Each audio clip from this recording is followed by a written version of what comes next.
আর কতক্ষণ এভাবে দাঁড়িয়ে থাকবি? চল হোস্টেলে যাই, অনেক রাত হয়ে যাচ্ছে। খুব খারাপ লাগছে। আস্তে আস্তে করে আয়, রুমে গিয়ে একটু বিশ্রাম নিলেই ভালো হয়ে যাবে। আচ্ছা আয়। ইকরা স্নেহাকে ধরে হাঁটা শুরু করলো। একটু একটু করে হেঁটে পৌঁছে গেল হোস্টেলে। হোস্টেলের রুমের সামনে গিয়ে ওরা অবাক হয়ে গেল। রুমের দরজায় বড় সড়ো একটা তালা ঝুলানো। ইকরা দৌড়ে হোস্টেলের ম্যামের কাছে চলে যায়, তাকে সাথে করে নিয়ে আসে। ম্যাম, আমাদের রুম তালা কেন? তোমরা আর এখানে থাকতে পারবে না তাই। কিন্তু ম্যাম, এত রাতে এইভাবে আপনি আমাদের বের করে দিতে পারেন না। আমরা এটা করতে বাধ্য হচ্ছি ইকরা। কেন? কি এমন হয়েছে যে এত রাতে দুটো মেয়েকে একা রাস্তায় বের করে দিচ্ছেন আপনারা?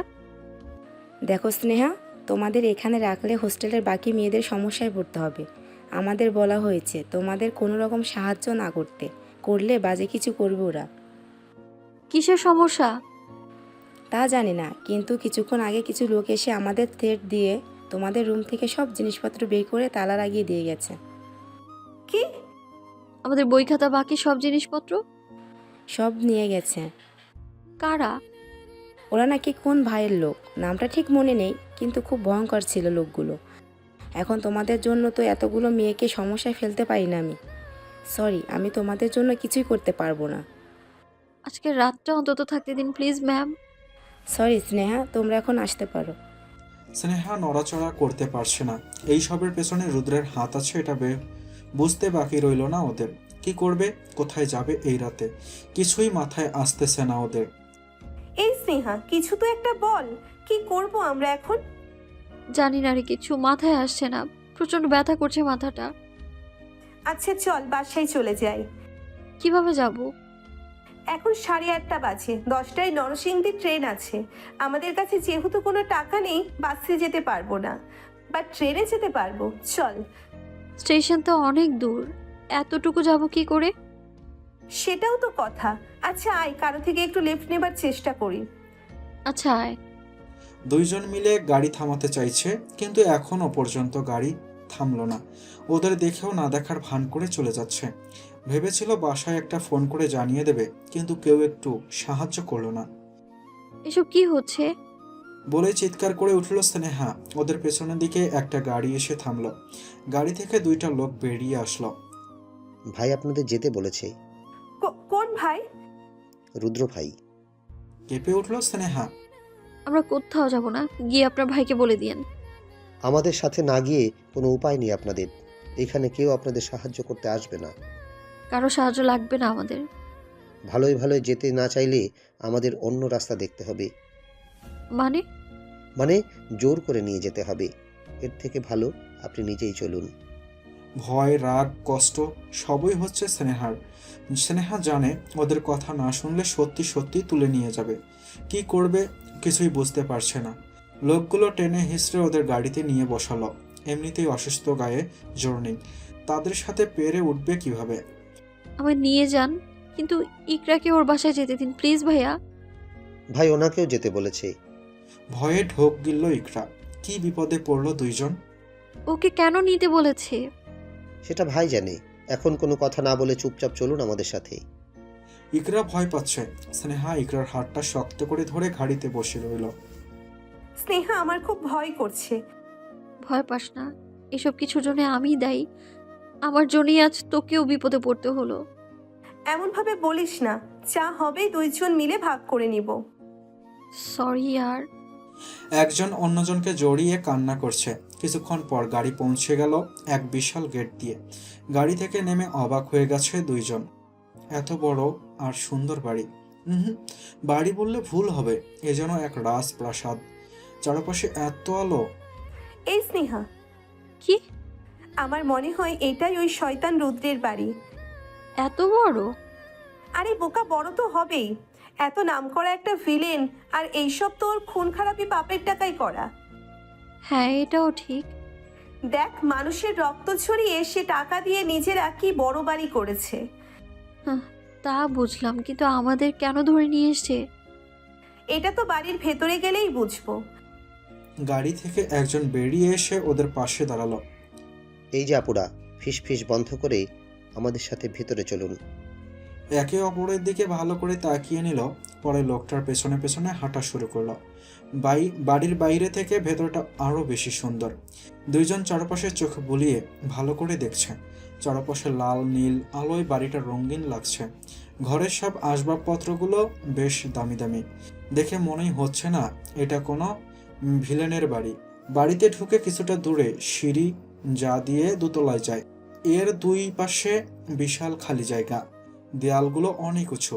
ড্রয়িং রুমের বড় একটা চেয়ারে মাথা নিচু করে বসে আছে রুদ্র।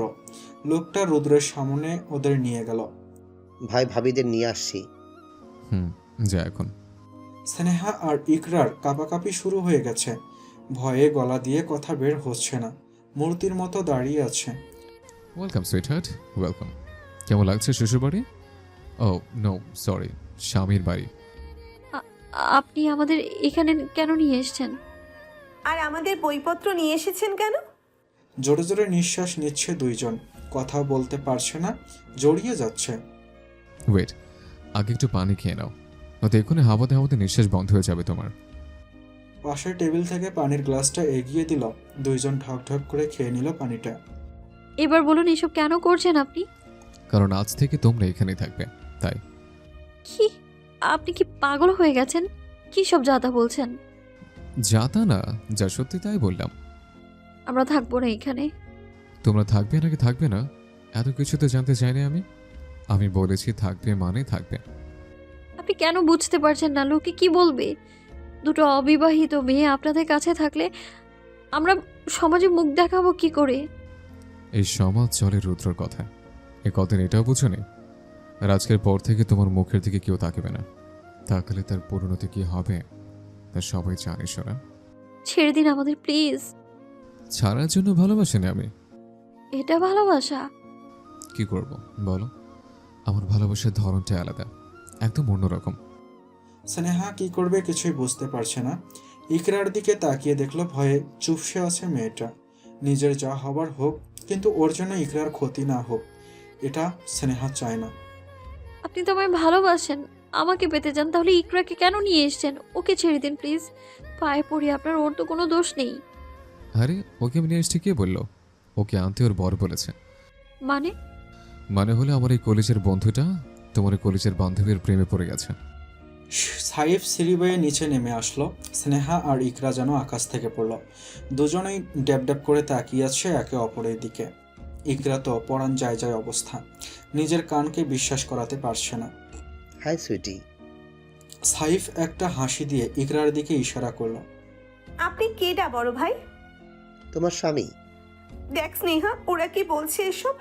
আমি কিন্তু এক্ষুনি কান্না করে দিব। স্নেহা কি বলবে কিছুই বুঝতে পারছে না। কি হচ্ছে এইসব? সবকিছু ওদের মাথার ওপর দিয়ে যাচ্ছে। সাইফ একটু একটু করে এগিয়ে যাচ্ছে ইকরার দিকে। দেখুন, আপনি আমার কাছে আসবেন না বলে দিলাম। কেন? তোমার কাছে গেলে কি করবে তুমি? মেরে ফেলবো একদম। তাই? এনো মারো, আমি তো মরতেই চাইছো না। সাইফ ইকরার গা ঘেঁষে দাঁড়ালো। আম্মা! আহা, এইভাবে কেঁদো না বাবুটা আমার, কষ্ট হয়। আপনি কেন এমন করছেন বলুন তো? আমি তো আপনাকে ভালো করে চিনিও না। আমি তো চিনি তোমাকে খুব ভালো করে, তুমিও চিনে যাবে খুব তাড়াতাড়ি আমি যে ভালোবাসি তোমায়। তাতে আমার কি? ওমা, সবই তো তোমারই। স্নেহা কিছু তো বল, আমার সাথে এইসব কি হচ্ছে? কান্না করতে করতে ইকরার নাকের জল চোখের জল মিশে গেছে। নাক মুখ লাল হয়ে গেছে। ইকরাকে দেখতে বেশ কিউট লাগছে। ওর এই অবস্থা দেখে স্নেহা হাসবে না কাঁদবে বুঝতে পারছে না। ইকরার চোখের চশমাটার গ্লাস ফেটে গেছে বিকেলে ধস্তাধস্তিতে। এখন দেখতেও বেশ অসুবিধা হচ্ছে ওর। আপনার কি আমাদের পাগল পেয়েছেন? হ্যাঁ, মোটেও না, তোমাদের তো কোনো দিক থেকে পাগল মনে হয় না। তাহলে এইসব কেন করছেন? কোন সব? মনে হচ্ছে কিছুই জানে না। দুধে ধোয়া তুলসী পাতা। সাইফ চোখ বড় বড় করে ইকরার দিকে তাকালো। এটা দেখে ভয়ে ঢোক গিলতে লাগলো সে। এই যে দুই বন্ধু আমাদের পেছনে লেগেছেন, এটা কি ঠিক হচ্ছে? ভালোবাসা অন্যায়, এটা কি কোথাও লেখা আছে? বেচারা সাইফ তোমার এই কোটটা বান্ধবীকে ভালোবেসে ফেলেছে, এতে ওর দোষটা কোথায় বলো তো? সাইফের ঘাড়ে হাত রেখে। আপনার 14 গোষ্ঠী কুট না। রাখে না ভাবে চান, আপনাকে বলিনি, ওর বান্ধবীকে বলছে। এখন থেকে তো আপনি আমার আদরের ভাবি প্লাস শালি, দ্বিতীয় বউ। চোখ মারল ইকরার দিকে। এসব আপনারা প্ল্যান করে করছেন? কি ভাবছেন এভাবে আমাদের আটকে রাখতে পারবেন আপনারা? পারবেন? পারবেন? কখনো পারবেন না। আমি বাড়ি যাব। তোমাকে তো আমি মরে গেলেও ছাড়ছি না। আর ভাবির কথা সাইফ জানে। এতদিন পর একটা বউ জুটতে চলেছে কপালে, আর আমি বউকে ছেড়ে দেব? এটা কিভাবে হয় বলো? ওরা না জানলেও তুই তো জানিস রুদ্র, আমার যা চাই আমি তা আদায় করে নিই। সেটা তো আমি আর তুই জানিস, ওরা তো জানো না। এখন ওদের জানানোর সময় হয়ে গেছে। খুব ভালো করে সব বুঝিয়ে দেব। ইকরার দিকে তাকিয়ে একটা হাসি দিল। আচ্ছা সাইফ, বাইরে চল, কাজ আছে। আর তোমরা একদম পালানোর চেষ্টা করো না, বাইরে অনেক সিকিউরিটি আছে, দেখেছো নিশ্চয়ই। সো চুপচাপ বসে থাকো এখানে, আমরা একটু পরে চলে আসছি। রুদ্র আর সাইফ বেরিয়ে গেল। ইকরা ধস করে বসে পড়ল সোফায়। স্নেহাও গিয়ে বসলো ইকরার পাশে। ইকরার মাথায় হাত বুলিয়ে দিতে লাগলো। বেচারি এখনো কেঁদে যাচ্ছে। আমার সাথে এমন কেন হলো? শুধু তোর সাথে না, আমাদের দুইজনের সাথেই হচ্ছে। আমি তো ওই লোকটাকে চিনিও না ভালো মতো। আমি মাঝে মাঝেই খেয়াল করেছি, আমরা চারজন যখন একসাথে কোথাও বসতাম বা ঘুরতে যেতাম, সাইফ আর চোখে তোকে দেখতো। আমাকে আগে কেন বলিসনি? আরে বাবা, আমি কিভাবে জানবো এমন কিছু হবে? হলো তো, এখন আমিও ফেসে গেলাম তোর সাথে। এটা আমার দোষটা কোথায় বলতো? সবই কপাল আমার। কি দরকার ছিল ওর সাথে এত নাচানাচি করার? না করলে হতো না? আমি কিভাবে জানবো ও এমন শালা আস্ত একটা গুন্ডা? ওই সাইফটা টাইপ ওরে দেখলেই আমার ভয় করে। ও ভালোবাসতে আসলে আমি শেষ হয়ে যাব রে। তুই তো জানিস আমি রাহাতকে কতটা পছন্দ করি। একদম চুপ। রাহাতের কথা ভুলেও এখানে বলবি না। ওরা যেন এটা না জানে। জানতে পারলে কাল সকালে রাহাতের রক্তাক্ত শরীর রাস্তায় পড়ে থাকবে। নিলয়ের কথা ভুলে গেছিস? তুই কিছু একটা কর প্লিজ। ভাবতে হবে। স্নেহার কাঁধে মাথা রেখে বসে আছে ইকরা। বারবার স্নেহার ওড়না দিয়ে নাক চোখ মুছতেছে। স্নেহা টিস্যু দিচ্ছে, তবু ওড়না দিয়েই কাজ করছে। কে শোনে কার কথা? এমনিতেই মেয়েটা অনেক কষ্ট পেয়েছে। হঠাৎ এমন একটা ধাক্কা নিতে পারেনি, এখনও কেঁদেই যাচ্ছে। স্নেহা চুপ করানোর চেষ্টা করছে ইকরার, তবুও থামছে না। রুদ্র আর সাইফ ফিরে আসলো বাসায়, হাতে খাবারের প্যাকেট। একজন বৃদ্ধ মহিলা এসে নিয়ে যায় এইসব। কি ব্যাপার, দুই বান্ধবী মিলে কি করছো? দেখতে পারছেন না? একজন তো এখনো কেঁদেই যাচ্ছে। কান্না বন্ধ করার ঔষধ কিন্তু আমার কাছে আছে, আসবো কাছে? না না, কই আমি তো কান্না করছি না। এক লাফে সোজা হয়ে বসলো ইকরা। সাইফের এই কথায় বেশ ভয় পেয়েছে। মেয়েটার সাথে এমন না করলে হয় না? ভাবি, তুমি একটু বুঝিয়ে বলো না তোমার বান্ধবীকে। আমি কোন দিক দিয়ে খারাপ বলো তো? সবই তো আছে আমার, তাহলে আমাকে ভালোবাসতে এত সমস্যা কেন ওর? আপনারা কি মানুষ নাকি জানোয়ার কোথাকার? কি বললে? আবার বলো তো। কই কি বললাম? শোনো, তোমাদের দুজনকে বলছি, ভালো ভালো কপালে যা আছে তা মেনে নাও, নয়তো খুব খারাপ হবে। নিঃশ্বাস নেবার সময় পাবে না তোমরা। আমরা কে সেটা হয়তো মাথায় ঢুকেছে। তোমাদের তো খুশি হবার কথা, আজ থেকে দুই বান্ধবী সারা জীবন একসাথে থাকতে পারবে আমাদের মতো। চুপ করে আছে দুইজন। খাবার টেবিলে খাবার সাজিয়ে রাখা হয়েছে। এখন লক্ষ্মী মেয়ের মতো চলো, তোমাদের অনেক ক্লান্ত লাগছে, খাওয়া দাওয়া করে ঘুমিয়ে পড়ো, কাল কথা হবে। খিদে নেই, খাবো না। কি বললা? আবার বলো তো। বললাম তো খিদে নেই। আচ্ছা চলো তাহলে। রুদ্র স্নেহাকে কোলে তুলে নিল। স্নেহা নামার জন্য ছটফট করছে, কিন্তু রুদ্রের সাথে কিছুটাই পেরে উঠছে না। রুদ্র স্নেহাকে খাবার টেবিলে নিয়ে বসালো। ইকরা ড্যাব ড্যাব করে তাকিয়ে আসছে ওদের দিকে। এটা কি হলো? স্নেহার মাথায় আসতেছে না। ইকরা ঘাড় ঘুরিয়ে সাইফের দিকে তাকালো। তোমাকেও কি এভাবে নিয়ে যেতে হবে? চলো তাহলে। এগিয়ে যাচ্ছে ইকরার দিকে। না না, আমি পারবো যেতে। ইকরা দৌড়ে চলে গেল টেবিলে। সাইফ একটা হাসি দিয়ে পেছন পেছন গেল। ইকরা গিয়ে স্নেহার পাশে বসে পড়ল। স্নেহা আর ইকরা মাঝে বসে আছে। রুদ্র বসলো স্নেহার পাশে, আর সাইফ ইকরার পাশে। দুই বন্ধু দুই পাশে বসে। দুই বান্ধবী এবার পড়েছে বিপদে। নাও খাওয়া শুরু করো। দুইজনেই চুপচাপ বসে আছে। কি হলো, খাচ্ছ না কেন? আপনাদের খাবার আপনারাই খান, আছে দরদ দেখাতে। ইকরার কথা শেষ হতেই সাইফ এক হাতে ইকরার গালে চেপে ধরল আর অন্য হাতে খাবার ঢুকিয়ে দিল মুখে। মুখে খাবার নিয়ে কেঁদে দিল ইকরা। আম্মা। চুপচাপ খেয়ে নাও, নয়তো। স্নেহা তাকিয়ে তাকিয়ে ওদের কাহিনী দেখছে। আরে ওর জন্য ইকরাটার এই অবস্থা আজকে। এছে আপনি কি নিজে নিজে খাবেন নাকি এভাবে খাইয়ে দিব? মেরে ধরে খাওয়াতে কিন্তু কোনো সমস্যা নেই আমার। ভয়ে চুপসে গেল স্নেহা। খাবার প্লেট হাতে নিয়ে খাবার মুখে দিতে শুরু করলো। মুখ ভরে গেছে তবুও খাবার দিচ্ছে। আস্তে খাও, তোমার খাবার কেউ নিয়ে যাবে না। দুই বান্ধবীর অবস্থা দেখে দুই বন্ধু মিটিমিটি হাসছে। জোর করেই খেয়ে উঠল। সারাদিনে ক্লান্তিতে খুব খারাপই লাগছে ওদের। ব্যাপারটা রুদ্র বুঝতে পারলো, তাই তাদের ওপরের একটা রুমে নিয়ে গেল। আজ থেকে এটাই তোমাদের রুম। আর একটা কথা, বেশি আঠা লেগে থেকো না, তাহলে কিন্তু দুজনকেই দুই রুমে রাখবো, আলাদা রুমে। মানে আমাদের রুমে নিয়ে রাখবো সুইট হার্ট, এটা তোমরা নিশ্চয়ই চাও না? সাইফের কথা শুনে স্নেহা আর ইকরার চোখ কপালে উঠে গেছে। বলে কি? এখন লক্ষ্মী মেয়েদের মতো ঘুমিয়ে পড়ো। রুদ্র স্নেহার সামনে চলে গেল। স্নেহা রীতিমতো কাঁপছে। স্নেহার গালে দুই হাত রেখে কপালে চুমু খেল। Good night sweetheart. ভাবি গুড নাইট। রুদ্র বেরিয়ে গেল। সাইফ এখনো দাঁড়িয়ে আছে। গুড নাইট ভাবি। সাইফ ইকরাকে কিছু বলল না, শুধু চোখ মেরে বেরিয়ে গেল। সাইফ বেরিয়ে যেতেই স্নেহা তাড়াতাড়ি দরজাটা লাগিয়ে দিল। ভালো করে লাগিয়ে রাখ, বলতে চায় না ঘুমের মধ্যে যদি কেউ চেপে ধরে। লাগিয়েছি। বেশ জোরে নিঃশ্বাস ফেললো ইকরা। কবে যে শেষ হবে এই সব? স্নেহা ব্যালকনিতে গিয়ে নিচে উকি দিয়ে দেখল। দেখ ইকরা, এত সিকিউরিটির মধ্যে পুরো পালাবো কি করে? আল্লাহ, মন্ত্রী মিনিস্টারের বাড়িতেও এত সিকিউরিটি থাকে না। কি যে করি। বাড়িটা কিন্তু মনে ধরেছে আমার।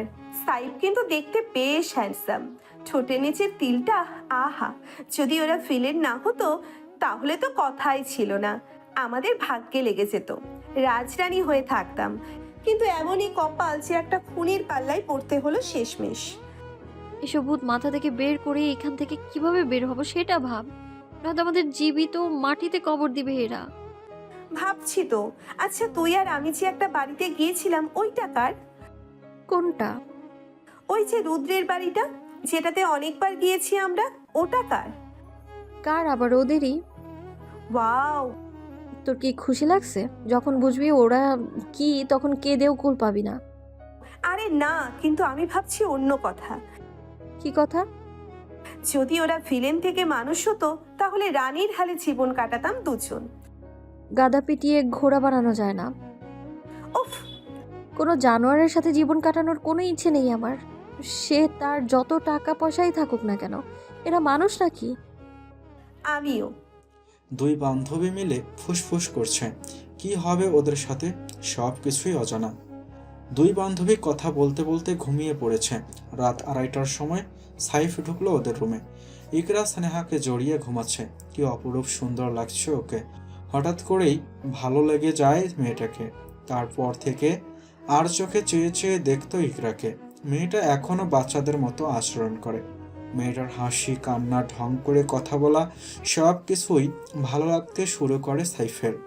রুদ্রের সাথে গিয়ে শুধু ইকরাকে দেখতো। মেয়েটা টানে ওকে। একদিন না দেখলে বুকের ভেতরটা শূন্য শূন্য লাগে। এটা ভালোবাসা কিনা জানে না, তবে ইকরাকে ওর চাই, সেটা যেভাবেই হোক। ইকরার দিকে তাকিয়ে মুচকি হাসলো সাইফ। খুব মিষ্টি লাগছে ঘুমন্ত অবস্থায়। ইচ্ছা করছে জড়িয়ে ধরে ওই কাপা কাপা ঠোঁটে একটা চুমু খেতে। কপালের চুলগুলো হাতে সরিয়ে দিল সাইফ। সারাদিনের ক্লান্তিতে ঘুমিয়েছে, তাই দিন দুনিয়ার খবর নাই ওদের। সাইফ আলতো করে কোলে তুলে নিল ইকরাকে। ইকরার মাথাটা সাইফের বুকে পড়ে আছে। ইকরা একটু নড়ে উঠল, কিন্তু ঘুম ভাঙল না।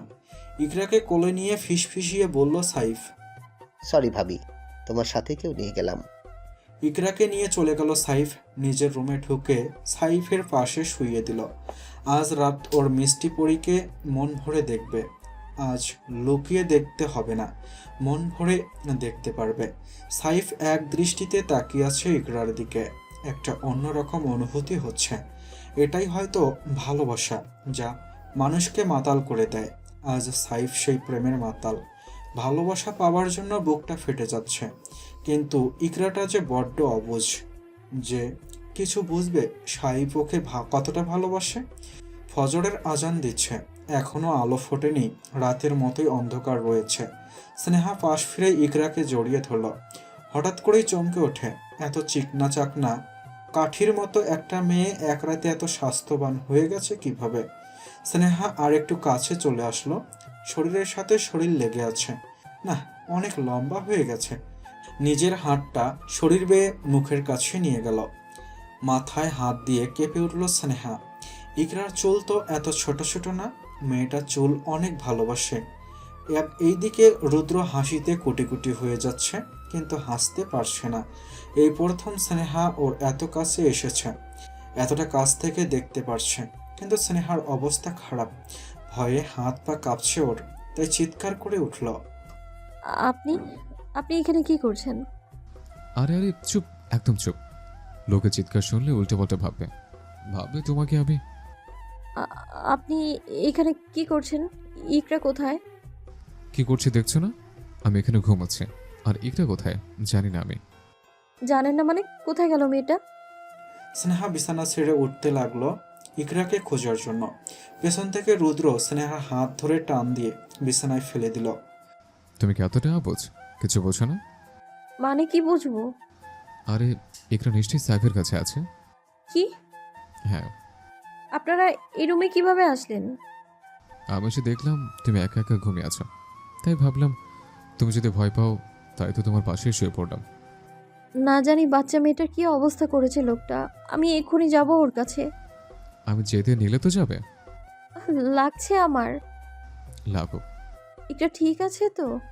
চিন্তা করো না, সাইফ ওকে খুব ভালোবাসে, ওর কোনো ক্ষতি সে কখনোই করবে না। সত্যি তো? হ্যাঁ গো কলেজা, এখন শান্ত হয়ে একটু শুয়ে থাকো। ছাড়ুন, নামাজ পড়তে যাব, ছাড়ুন। একটু পরে যাও, এখন আমার পাশে থাকো। এসব আদুরে কথা শুনলে গা চলে যায় আমার। আমার সাথে কেন এমন করো বলো তো? আপনি যে খুব ভালো তাই এমন করি। আমি কোন দিক দিয়ে খারাপ? একজন খুনি জানতে চাইছে সে কেন খারাপ, হাসালেন আপনি। হ্যাঁ আমি খুনি, কিন্তু আমি শুধু পাপীদের শাস্তি দিই, ব্যাস। আমি রুদ্র। ওদের শাস্তি দেবার জন্য আইন আদালত আছে, উপরে বিচারক আছে। ওদের কি, আপনি কে ওদেরকে শাস্তি দেবার? আমার সামনে কোনো অন্যায় হলে আমি প্রতিবাদ করবই। তাতে যদি তুমি আমাকে ভালোবাসতে না পারো তো দরকার নেই তোমার ভালোবাসা। সারা জীবন আমার রক্ষিতা করে রাখবো তোমাকে। চুলের মুঠি ধরে স্নেহার গালে নাক লাগিয়ে বলছে কথাগুলো। কথাটা শুনে কেঁপে উঠল স্নেহা। রুদ্র রাগে বিছানা থেকে উঠে বাইরে চলে গেল। এই একটা কথা বারবার কানে বাজতেছে স্নেহার। বাইরে হালকা রোদ উঠেছে, ব্যালকনি দিয়ে সোজা রুমে আসছে রোদ। ইকরা নড়ে চড়ে উঠল, বেশ আরামের ঘুম ঘুমিয়েছে আজকে। আহা, ঘুম থেকে উঠেই বসলো। পাশে তাকিয়ে দেখলো স্নেহা নেই। রুমটা কেমন যেন অন্যরকম লাগছে। রাতে একরকম আর এখন একরকম।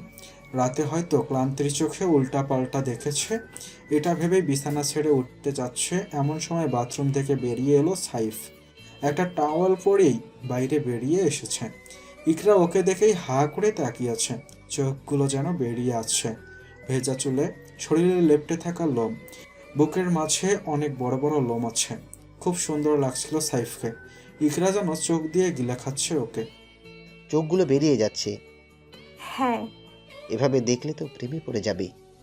মোটেও না। আর আপনি এখানে কি করছেন? আমার রুমে আমি আসবো না? মানছি বাড়িটা আপনাদের, কিন্তু আমাদের আটকে রেখে যখন এই রুমে থাকতে দিয়েছেন, তো এখন এই রুমটা আমাদের। না গো সোনা পাখি, এটা ওই রুম না, তুমি এখন আমার রুমে। মানে? মানে কাল সারা রাত তুমি আমার কাছে ছিলে। ইকরা যেন আকাশ থেকে পড়ল। কি বলছেন এইসব? সাইফ একটা দুষ্ট হাসি দিল। ইকরা একটু ভয় পাচ্ছে, সাইফ এত সকাল সকাল কেন গোসল করলো। তারপর নিজের শরীরের দিকে তাকিয়ে আছে আর কাঁপছে। সাইফ খেয়াল করলো ব্যাপারটা। ভয় পাওয়ার কিছু নেই সুইটি, ওইসব কিছু করিনি, একটু ভালোবেসেছি আর কিছু নয়। ইকরা জোরে জোরে নিঃশ্বাস নিচ্ছে। বিছানা ছেড়ে উঠে ভো করে দৌড় দিল একটা। সাইফ ধরার চেষ্টা করেও ধরতে পারল না। ইকরা এক দৌড়ে স্নেহার কাছে। স্নেহা বিছানায় বসে আছে আর ভাবছে রুদ্রের শেষ কথাটা। ইকরার অবস্থা দেখে কিছুটা ঘাবড়ে গেছে স্নেহা। কিরে, কি হয়েছে? এভাবে ছুটে আসলি যে? আগে বল, আমি ওই সাইফের রুমে কিভাবে গেলাম? আমি জানবো কি করে? সেটা তো তোর জানার কথা। তোর বাল, আমিও জানি না। রাতে দরজা খুলে ঘুমিয়েছিলি তাই না? না, আমি তো এক ঘুমে সকালে উঠলাম, উঠে দেখি কি? রুদ্র আমার পাশে। হোয়াট? ও আল্লাহ গো! তোর কিছু হয়নি তো? মানে কিছু? আরে না, তোর? উম, আচ্ছা, কোচিং এর সময় তো পার হয়ে গেছে, এখন কলেজে চল। সব প্ল্যান কলেজে গিয়ে করব। এখানে এইসব বলা ঠিক হবে না। আচ্ছা। এমন সময় রুদ্রের আগমন। কি ফুসু ফুসু হচ্ছে তুই বান্ধবীদের মধ্যে? কই কিছু না তো। ব্রেকফাস্ট করে বাসের বাইরে বের হবে, ড্রাইভার তোমাদের কলেজে নামিয়ে দিয়ে আসবে। আমি আর সাইফ একটু বাইরে যাচ্ছি। আমরা তো একাই যেতে পারবো। চুপচাপ যা বলছে তাই করো। দুজন মাথা নেড়ে সম্মতি দিল। বেরিয়ে গেল রুদ্র। কলেজে মাঠ দিয়ে হেঁটে যাচ্ছে ওরা। সবাই আর চোখে দেখছে আর কি যেন বলা বলি করছে। ওদের ইচ্ছা করছিল মাটিতে মিশে। খুব খারাপ লাগছিল, মনে হয় মান সম্মান কিছুই রইল না আর। হঠাৎ করেই স্নেহা খেয়াল করলো কেউ কিছু বলছে না, ওদের দিকে তাকাচ্ছেও না, হাসতেছেও না। বেশ অবাক হলো। ইকরা দেখ, সবাই মাথা নিচু করে আছে, ব্যাপারটা কি বলতো? ইকরা কোনো কিছু না বলে পেছনে তাকালো। পেছনে তাকিয়ে দেখ। স্নেহা স্পষ্ট দেখতে পাচ্ছে রুদ্র আর সাইফ আসছে ওদের পেছনে। মহিলা কলেজ, তাই কোনো পুরুষের ভেতরে আসা নিষেধ, কিন্তু ওরা ভেতরে আসতে কারো কোনো অনুমতি লাগলো না। ওদের দেখে সবাই চোখ নামিয়ে নিয়েছে, ভয়ে চুপসে গেছে সবাই। স্নেহা আর ইকরা কোনোভাবে দৌড়ে ক্লাসে ঢুকে বসলো। ইকরা উকি দিয়ে দেখছিল ওরা কলেজে কি করে, তারপর দেখলো ওরা স্যারদের সাথে কথা বলছে। স্নেহা, এবার কি হবে? ওদের অত্যাচার তো কলেজ পর্যন্ত পৌঁছে গেছে। তা তো দেখতেই পাচ্ছি। কি করবি এখন? গায়ের জোরে ওদের সাথে কখনোই আমরা পেরে উঠবো না, আমাদের খেলতে হবে বুদ্ধি দিয়ে। বুঝলাম না কিছু। সব বুঝিয়ে দিব, একটু অপেক্ষা কর। ওদের সাথে আমরাও অপেক্ষায় রইলাম। ক্লাস করতে বেশ অস্থির লাগছে। পাশের মেয়েগুলো কেমন করে যেন তাকিয়ে আছে, মনে হয় গিলে খাবে। দুই বান্ধবীর চুপচাপ বসে আছে, কিছু বলতে ইচ্ছে করছে না, ভালোও লাগছে না। এমনভাবেই কেটে যায় সময়। কলেজ ছুটি হয়ে গেছে। এই স্নেহা, হুম কোথায় যাব? গেটের বাইরে গিয়ে দেখা যাক, যদি দেখি ওরা কেউ নেই তো সোজা বাড়ির উদ্দেশ্যে রওনা দিব। যদি ধরা পড়ি? তাহলে আর কি করার, কষ্ট করে ওদের অত্যাচার সহ্য করতে হবে। ওহ, আর ভালো লাগছে না। এখন চল তাড়াতাড়ি। কোনো রকম দৌড়ে গেটের বাইরে আসলো ওরা। রুদ্রদের দেখতে না পেয়ে বেশ খুশি হয়েছে, উল্টো রাস্তায় হাঁটা ধরলো। ঠিক এমন সময় রুদ্রের বাইকটা ওদের সামনে চলে আসলো। কে ম্যাম, ওদিকে কোথায় যাচ্ছেন? ওদের দেখে ইকরা আর স্নেহা ঘাবড়ে গেছে। কোচিংয়ে। কিন্তু কোচিং তো এই রাস্তায় না, উল্টো রাস্তায়। হ্যাঁ হ্যাঁ, জানি তো, কিন্তু কি কিন্তু? আমরা তো ফুচকা খেতে যাচ্ছিলাম। কই, এখানে তো কোনো ফুচকার দোকান দেখতে পাচ্ছি না। এই তো একটু দূরেই, আসলে অনেক দিন হলো ফুচকা খাই না, হঠাৎ ইচ্ছে হলো। আরে আমার কলেজেটা ফুচকা খেতে ইচ্ছে করছে, আর আমি জানি না। চলো আমার সাথে কোথায়? ফুচকা খেতে। না না, খাবো না, কোচিং আছে। তোমরা তো এক্ষুনি যাচ্ছিলে, এখন আমাদের সাথে যেতে সমস্যা কোথায়? আপনাদের সাথে কথা বলেই তো 15 মিনিট পার হয়ে গেছে, এখন আর সময় নেই, কোচিং শুরু হয়ে যাবে। বাব্বা, ভাবি তো পাক্কা হিসাবে। কি রে সাইফ? বলো। ভাবতেছি ভাবিকে আমাদের ম্যানেজ করে রাখবো, সব টাকা পয়সার হিসাব রাখতে পারবে ভালো করে। হিহি করে হেসে উঠল সাইফ। দুই বান্ধবী মুখ গোমড়া করে আছে। ওদের প্ল্যানে পানি ঢেলে দিল রুদ্র আর সাইফ। এই যে আমার সুন্দরী, আসুন। আমরা এখন কোচিংয়ে যাব ভাই। এই রায়, ওয়েট সোনামণি, ওয়েট। বলুন। আজ থেকে তোমরা কোচিং করতে যাবে না। হোয়াট? আপনি কি চাইছেন এখন? আমরা লেখাপড়া ছেড়ে দিই? এটা আবার কখন বললাম? আমি শুধু বলেছি কোচিং করতে যাবে না, ওইখানে ছেলেরা আছে তাই। কোচিং না করলে রেজাল্ট খারাপ হবে আমাদের। ওটা নিয়ে তোমাদের ভাবতে হবে না। তো ভাববে কে? হ্যাঁ, আহা, দুই বান্ধবী দেখছি রাগে গজগজ করছে। চিন্তা করো না, তোমাদের জন্য ম্যাম রাখা হয়েছে, রাতে বাড়িতে এসে পড়াবে। মানে আমাদের কাছে কিছু না জিজ্ঞেস করে এত বড় সিদ্ধান্ত নিয়ে নিলেন আপনারা? একবার আমাদের জানানোর প্রয়োজন মনে করলেন না? না, কোনো প্রয়োজন মনে করিনি। এখন থেকে তোমাদের জীবনের সব সিদ্ধান্ত আমরা নেব। আমাদের ভাগ্যটাই খারাপ। সেটা বলতেই পারো। এখন চুপচাপ বাইকের পিছনে বসো, নয়তো জোর করে তুলতে বাধ্য হবো। সবার সামনে ব্যাপারটা কি ঠিক হবে? স্নেহা কোনো উত্তর না দিয়ে চুপচাপ গিয়ে রুদ্রের পেছনে বসে পড়ল। ইকরা ভয়ে কাঁপছে আর ঢোক গেলছে। স্নেহা চোখে ইশারা করলো সাইফের পেছনে বসতে, কিন্তু ইকরা বসছে না। আপনাকে কি কার্ড ইনভাইট করতে হবে বসার জন্য? ইয়ে না মানে, তুমি আসবে নাকি উঠে আসবো? আমি আসলে কিন্তু। ইকরা দৌড় দিয়ে পেছনে বসে পড়ল, ঘাড়ে হাত রেখে বসে আছে। রুদ্র আর স্নেহা আগে যাচ্ছে, সাইফ আর ইকরা পেছন পেছন। দুইটা বাইক সমান তালে চলছে। স্নেহা, এই কি আর একটু চেপে ধরো। পারবো না। চেপে ধরো, নয়তো গাড়ি থামিয়ে সবার সামনে তোমার ঠোঁটে চুমো খাবো। কি সব যাতা বলছেন? যা তা না, এটাই সত্যি। তুমি তো জানো আমার লজ্জা শরম নাই, যখন চাইছে তাই করে। এখন তুমি জড়িয়ে ধরবে নাকি অন্য কিছু করবে? ধরতেছি তো। উফ, আর একটু কাছে আসো। আসছি। এবার ঠিক আছে। আম্মা। হলোটা কি, কাঁদছো কেন? এত জোরে বাইক চালায় কেউ? আমার খুব ভয় করছে, কলেজাটা কেঁপে কেঁপে উঠছে। এক স্পিডে তো রুদ্রর গাড়িটাও চলছে। কই স্নেহা তো তোমার মতো চিৎকার করে কান্নাকাটি করছে না। সব কিছুতে এত ভয় পাও কেন বলো তো? স্নেহার অভ্যেস আছে, আমার নেই। আমি কখনো কোনো ছেলের সাথে বাইকে উঠিনি, তাই খুব ভয় করছে। এটাই প্রথমবার? হ্যাঁ। আহ, এই জন্যই তোমাকে এত ভালোবাসি সুইটি। ঢং। আমার জীবনেও তুমি প্রথম মেয়ে যার দিকে এক দৃষ্টিতে তাকিয়েছিলাম। আগে কখনো কোনো মেয়ের দিকে তাকাইনি, কাউকে ভালো লাগেনি তোমার মতো। চুপচাপ বাইক চালান, নয়তো পড়ে যাব। আমাকে শক্ত করে ধরে রাখো, পড়বে না। কোথায় যাচ্ছি আমরা? এই তো চলে এসেছি, একটু সামনে। সারা রাস্তায় দুই বন্ধু বকবক করতে করতে যায় একটা ফুচকার দোকানে। স্নেহার বেশ শীত করছে, মাথাটা ব্যথা করছে, ভালো লাগছে না কিছু।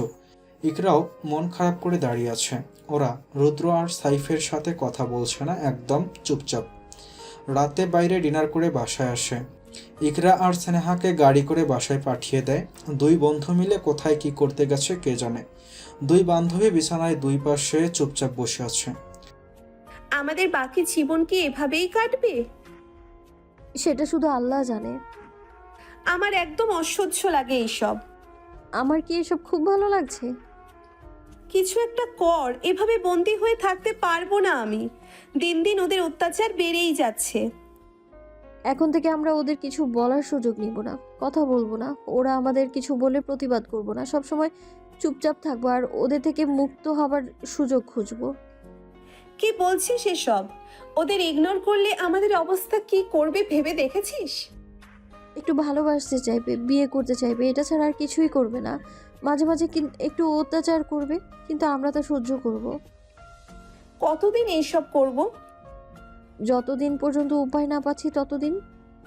ইচ্ছে তো করে বিষ খাইয়া মেরে ফেলি। তাহলে ওদের আর আমাদের মধ্যে তফাৎটা কি রইল? ওদের মতো আমরাও খুনি হয়ে যাব। কোনোভাবে ওই ব্যাটা সাইফের ফোনটা চুরি করতে পারলেই হতো। একটা কথা মাথায় রাখিস, আমরা আমাদের জন্য পরিবারকে বিপদে ফেলতে পারবো না। আমার পৃথিবীতে একজনই আছে, তা হতো আব্বু। উনি হার্টের রোগী। এসব শুনলে কি হবে আল্লাহই জানে। তো কি করব বল? ওদের এড়িয়ে চল, কাছে আসতে দিবি না। দেখলেই দৌড় দিবি, চলে আসবে একদম। দেখেও না দেখার ভান করবে থাকবি। পারবি তো? হ্যাঁ পারবো। এই তো আমার মিষ্টি পরিটা। আচ্ছা, আজকে রাতে যদি আবার আমাকে নিতে আসে, কি করব আমি? চোখ কান খোলা রাখবি, গাধার মতো পড়ে পড়ে ঘুমোবি না। চল ঘুমিয়ে পড়ি, সকাল সকাল প্ল্যান অনুযায়ী কাজ করতে শুরু করব। ঘুমিয়ে পড়ল দুজন, যেমন কথা তেমন কাজ। পরদিন থেকে এড়িয়ে চলতে শুরু করলো রুদ্র আর সাইফকে। ওদের কোনো পাত্তা দিচ্ছে না। ওরা কাছে আসতে চাইলেও দৌড়ে পালায় স্নেহা আর ইকরা। ওদের কথা শুনে কিছু বলে না। সারাদিন নিজেরাই কথা বলে, মাঝে মাঝে কলেজে যায়, মাঝে মাঝে রুদ্ররা যেতে দেয় না। এভাবেই কাটতে লাগলো সময়। রুদ্র স্নেহার যত কাছে যেতে চাইছে, স্নেহা তত পিছিয়ে যাচ্ছে। আর সাইফের তো মাথায় খারাপ হয়ে যাচ্ছে ইকরার এমন পরিবর্তন দেখে। প্রথম কয়েকদিন ব্যাপারটা খেয়াল করেনি রুদ্র, কিন্তু বেশ কিছুদিন ধরেই দুইটা মেয়ে এমন করছে। রাগে মাথাটা গরম হয়ে আছে ওদের। আজকে গিয়ে কিছু একটা করতে হবে, নয়তো মেয়ে দুটো ওদের পাগল বানিয়ে ছাড়বে। ম্যাম ওদের পড়াচ্ছে, ওরাও মন দিয়ে পড়ছে। ম্যামের সাথে খুব ভাব হয়ে গেছে এই কয়েকদিনে। সব কিছুই ঠিকঠাকভাবে চলছে। রাত 9টা বাজে। ম্যাম চলে গেল। রুদ্রের গাড়ি ম্যামকে বাড়ি পৌঁছে দেয় প্রতিদিন। স্নেহা আর ইকরা আগে আগে খেয়ে বসে বসে টিভি দেখছে। না খেলে তো কেউ ছেড়ে দেবে না, না খেলে নিজেরই ক্ষতি। তাই ওরা এখন রুদ্র আর সাইফের অপেক্ষা করে না, একা একাই খেয়ে ওঠে। দুই বান্ধবী কার্টুন দেখে হাসিতে লুটোপুটি খাচ্ছে। এমন সময় বাড়িতে রুদ্র আর সাইফ ঢুকলো। ওদের দেখে মুখটা মলিন করে নেয় স্নেহা আর ইকরা। মুখটা কালো করে সোফা থেকে উঠে পড়ে আর ওপরের দিকে হাঁটা শুরু করলো। ওয়েট স্নেহা, আরে আমার কথাটা তো শুনে যাও। স্নেহা কিছু শোনেনি এমন ভাব করে চলে গেল। এমনিতেই রুদ্র রেগেছিল, এখন আরও রেগে গেছে। সোফায় বসলো দুইজন। দেখলি কি দিমাগ দিমাগ দেখিয়ে চলে গেল। আজকাল ইকরাও এমন করে আমার সাথে। কি হয়েছে কিছুই বলে না। এই ব্যবহারের শাস্তি ওকে পেতেই হবে। কি করবি এখন? বিয়ে করব। স্নেহা রাজি হবে তো? হতে হবে। ও হবে না, ওর বাপ হবে। আচ্ছা শান্ত হ, ঠান্ডা মাথায় ওর সাথে কথা বলে সমস্যা মিটিয়ে নে। এটাই করতে হবে। দুই বন্ধু বসে আছে সোফায়, আর দুই বান্ধবী ঘুমানোর জন্য প্রস্তুতি নিচ্ছে। ইকরার অনেক পানি পিপাসা পেয়েছে, তাই পানি খেতে গিয়ে দেখে পানি নেই। কি রে, পানি নেই কেন? আনতে ভুলে গেছি। এখন আমি পানি খাবো কিভাবে? প্রতিদিন তো আমি এনে রাখি, আজ একটু তুই নিয়ে আয় না প্লিজ। তোর বাবা, আবার নিচে যেতে হবে। ইকরা অনেক বিরক্তকর ভাব নিয়ে নিচে চলে গেল। স্নেহা বিছানাপত্র গুছিয়ে শুয়ে পড়ল। সে কখন পানি আনতে নিচে গিয়েছে ইকরাটা এখনও আসেনি, কেমন যেন লাগছে। স্নেহা একটু অপেক্ষা করলো। না, এবার ইকরাটাকে না ডাকলেই নয়। ইকরা পানি নিয়ে আয় তাড়াতাড়ি, ঘুমোতে হবে। আলোর মধ্যে ঘুমাতে পারে না স্নেহা, তাই চোখের ওপর হাতটা রেখে শুয়েছে। 5 মিনিট পরে কেউ রুমে আসার শব্দ শুনতে পেল স্নেহা। ভাবলো হয়তো ইকরা। কি রে, পানি নিয়ে আসতে এত সময় লাগে? কতক্ষণ ধরে অপেক্ষা করছি তোর জন্য। আমার জন্য অপেক্ষা করছে জানলে আরো আগে আসতাম। রুদ্রের কথা শব্দ পেয়ে ঘাবড়ে যায় স্নেহা। তাড়াতাড়ি উঠে বসে। আপনি হ্যাঁ, আমি। এখানে কি করছেন? কাজ আছে তোমার সাথে। স্নেহা নিজের ওড়না ঠিক করছে আর কাঁপছে। কিসের কাজ? এই নাও। হাতের ফোনটা এগিয়ে দিল। এটা দিয়ে কি হবে? ফোন করো। অবাক হয়ে তাকিয়ে আছে। তোমার বাবাকে ফোন করো। কেঁপে উঠল স্নেহা। মানে? বাবাকে ফোন করে বলো তুমি আমাকে ভালোবাসো আর আমাকে বিয়ে করতে চাও 1 সপ্তাহের মধ্যে। কি, আপনি কি পাগল হয়ে গেছেন? এসব কি বলছেন? তুমি আমাকে পাগল করে দিচ্ছ, আমার থেকে দূরে যেতে চাও তাই না? এখন এমন ব্যবস্থা করব যে সব সময় আমার কাছেই থাকবে তুমি। আমি মরে গেলেও আব্বুকে এটা বলতে পারবো না। আপনার মতো অমানুষকে বিয়ে করা যে সারা জীবন কুমারী থাকা ভালো। কেন, কি সমস্যা আমার? টাকা পয়সা গাড়ি বাড়ি সবই তো আছে, আর কি চাই তোমার? আপনার পাপের টাকায় আমি আরাম আয়েশ করতে পারবো না। আপনার মতো এত নীচ আমি না। আমার টাকা পয়সা দরকার নেই তোমার। আমার বাড়িতে যা আছে তা দিয়ে রানীর মতো থাকবে তুমি। আমার মা আমাকে রানী করে রাখবে। আপনার মা কতটা ভালো হবে তা আপনাকে দেখেই বোঝা যায়। আর একবার আমার মাকে নিয়ে বাজে কথা বললে তোমার মুখ আমি সারা জীবনের জন্য বন্ধ করে দেব। এটা ছাড়া আর কি পারেন আপনি? আপনার মনে দয়া মায়া এইসব আছে নাকি? ঠিক আছে, কি আছে কি নেই সবকিছু হিসেবে পরে পেয়ে যাবে। এখন তোমার আব্বুর সাথে কথা বলো। আমি চাই এই সপ্তাহে আমাদের বিয়ে হোক। আপনি চাইলেই তো সব হবে না। নিজেকে কি ভাবেন আপনি? হ্যাঁ, অনেক কিছু ভাবি। এখন বলো, আব্বুকে বলবে নাকি আপনি কি কিছু একটা ব্যবস্থা করব? যা খুশি করতে পারেন, তবুও আমি আপনাকে বিয়ে করব না। ভালো করে ভেবে দেখো, তোমার একটা সিদ্ধান্তের জন্য পরে যেন পস্তাতে না হয়। ইকরা কোথায়? আমি জানতে চাইছি ইকরা কোথায়। সাইফের রুমে। এখন থেকে ইকরা সাইফের রুমে থাকবে, আর কি? আর তুমি আমার রুমে থাকবে। আপনি কি পাগল হয়ে গেছেন? একটা অবিবাহিত মেয়েকে নিজের রুমে থাকতে বলছেন? তাই তো বললাম বিবাহটা করে নিতে, তাতে তোমারও সুবিধা হবে। এই কথাগুলো বলতে লজ্জা করছে না আপনার? আগে বলেছি এসব লজ্জা টজ্জা আমার নেই, আর এসব বিয়ে টিয়ে আমি মানি না। আমি শুধু জানি তুমি আমার, বিয়ে করলেও না করলেও তোমাকে আমার সাথেই থাকতে হবে। জোর করে দেহ পাওয়া যায় কিন্তু মন পাওয়া যায় না কখনো। তোমার দেহ বলে মন নিজে থেকে আমার কাছে চলে আসবে। কি চাইছেন আপনি? বিয়ে করো আমাকে, ভালোবাসো আমাকে। তুমি আমাকে ছাড়া অন্য কারো কাছে যেতে পারবে না, যদি চলে যাই? যে সুযোগটা কখনো পাবে না। দেখি আমার ইচ্ছে ছাড়া আপনি কিভাবে বিয়ে করতে পারেন। তুমি আমাকে বিয়ে করবে না, তাই তো? স্নেহা এগিয়ে যাচ্ছে রুদ্র। স্নেহার দিকে এগিয়ে যাচ্ছে রুদ্র। স্নেহা পিছিয়ে যাচ্ছে। হঠাৎ দেয়ালে পিঠ ঠেকে যায়। রুদ্র স্নেহার সামনে দাঁড়িয়েছে। আস্তে আস্তে করে স্নেহার ঘাড়ে মুখ লুকালো রুদ্র। কেঁপে উঠল স্নেহা। এই প্রথম এতটা কাছে রুদ্র নিজের সাথে স্নেহাকে মিশিয়ে নিয়েছে। রুদ্র যেন মাতাল হয়ে যাচ্ছে। অনেক কিছু ইচ্ছে করছে, বলা যাবে না। স্নেহার ঘাড়ে মুখ রেখেই রুদ্র আদুরে গলায় বলে উঠল, প্লিজ কোলে যাও, রাজি হয়ে যাও না। আমি তোমাকে কখনোই কষ্ট দিব না, তোমার সব ইচ্ছে পূরণ করবো, প্রমিস। ছাড়ুন আমায়। এমন কেন করছো? আমাকে একটু বোঝার চেষ্টা করো। তুমি আমাকে যতটা খারাপ ভাবো আমি ততটা খারাপ নই। আমি খুব ভালোবাসি তোমায়। রুদ্র একটা হাত স্নেহার গালে রাখতে যায়, কিন্তু সরে যায় স্নেহা। রেগে যায় রুদ্র। হাতে স্পর্শ করবেন না আমায়, অপবিত্র হাত এটা। না জানি কত মেয়ের জীবন নষ্ট করেছেন। ওই হাতে আমায় স্পর্শ করলে না গা গিনগিন করে আমার। তাই নাকি? এত দিমাগ তোর? হ্যাঁ, তোর মতো মেয়েকে ভালোবাসাটাই সবচেয়ে বড় ভুল আমার। কিন্তু কি করব বল, ভালোবেসে ফেলেছে। এখন তো তোকে লাগবে আমার, সেটা যেভাবেই হোক, বৈধভাবে বা অবৈধভাবে। যা ইচ্ছে তাই করতে পারেন, কিন্তু আমি আপনাকে কখনোই বিয়ে করব না। দরকার পড়লে সারা জীবন আপনার রক্ষিতা হয়ে থাকবো। ওকে সুইটহার্ট, তৈরি থেকো। বেরিয়ে গেল রুদ্র। স্নেহার চোখে পানি টলমল করছে। ধপাস করে বসে পড়ল ফ্লোরে। কি হচ্ছে এইসব? কেন হচ্ছে? ওর কোন পাপের শাস্তি এইটা? স্নেহা মরে গেলেও আব্বুকে এটা বলতে পারবে না, সত্যিটাও বলতে পারবে না। বাবা হার্টের রোগী। এইসব শুনলে কি হবে আল্লাহই জানেন। এই পৃথিবীতে আব্বু ছাড়া কেউ নেই স্নেহার। এইদিকে সাইফ নিজের আষ্টে পৃষ্ঠে জড়িয়ে ধরে আছে ইকরাকে।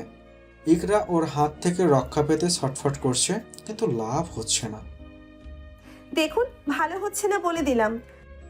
আরো ভালো করে আদর করবো নাকি? আচ্ছা করছি। ছাড়ুন আমাকে, না ছাড়বো না। কষ্ট হচ্ছে আমার। সাইফ একটু হালকা করে দিল। এবার ঠিক আছে।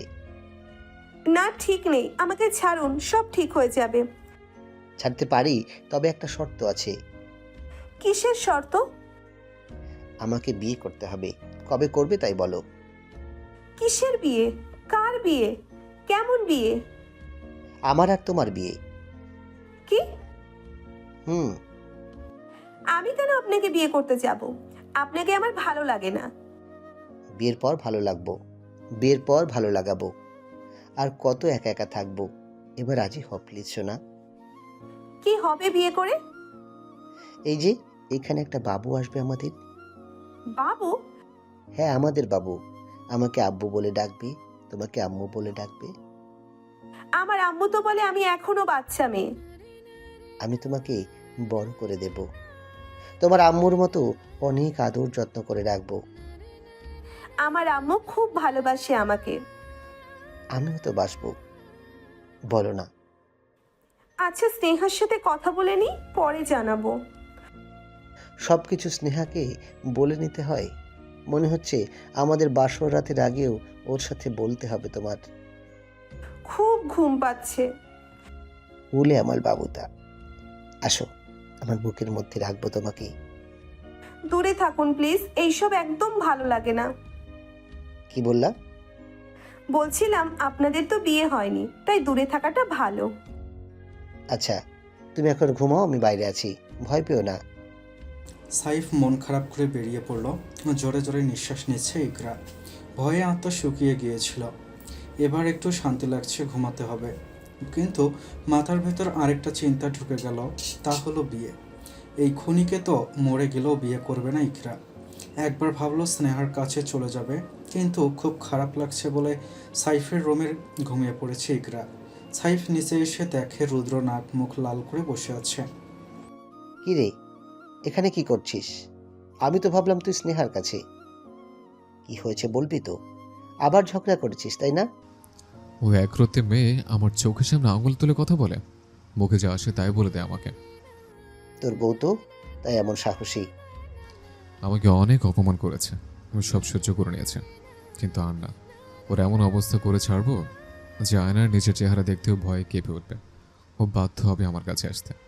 আমি চাইলে কি করতে পারি ও হারে হারে টের পাবে। কি করতে চাইছিস তুই? শোনে দিকে, কানে কানে বলে ফেলল। আমি এটা পারবো না, কখনো না। একটাকে নিজের করে পেতে হলে এটা তোকে করতে হবে। এখনো বাচ্চা মেয়েটা। মেরে ফেলতে তো বলিনি। কিন্তু রুদ্র, কোনো কিন্তু না, যা বলছি তাই করবি। কাল কি ওরা বলছে যাবে কাদের সাথে এমন করেছে, কাদের কথার অবাধ্য হয়েছে, কাদের কষ্ট দিয়েছে। শুধু আজকের রাতটা শেষ হতে দে।